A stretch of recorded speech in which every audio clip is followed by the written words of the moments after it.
प्राचीन काल की बात है, जब असुरराज हिरण्यकश्यप के अहंकार ने सारी सीमाएं लांघ दी थीं।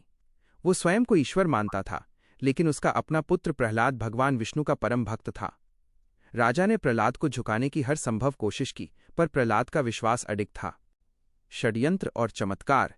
जब राजा के सारे प्रयास विफल हो गए, तो उसने अपनी बहन होलिका को बुलाया।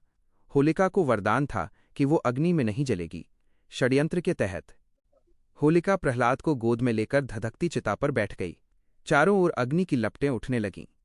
प्रहलाद शांत भाव से नारायण का जाप करते रहे। परिणाम, प्रकृति का नियम बदल गया। वरदान का दुरुपयोग करने के कारण होलिका जलकर भस्म हो गई और विष्णु की कृपा से प्रहलाद का बाल भी बांका नहीं हुआ।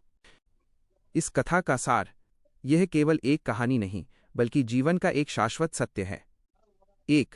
अहंकार का अंतः हिरण्यकश्यप का घमंड अग्नि की लपटों में ही राख हो गया।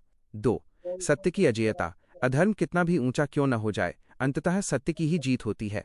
3. भक्ति की शक्ति। जहां अटूट विश्वास होता है, वहां स्वयं ईश्वर रक्षा के लिए आते हैं। अहंकार जलता है, भक्ति नहीं। अधर्म मिटता है, सत्य नहीं। इसीलिए हर साल हम होलिका दहन कर अपने भीतर की बुराई, ईर्ष्या और नकारात्मकता को जलाने का संकल्प लेते हैं, ताकि जीवन में प्रेम और सच्चाई के रंग घुल सकें।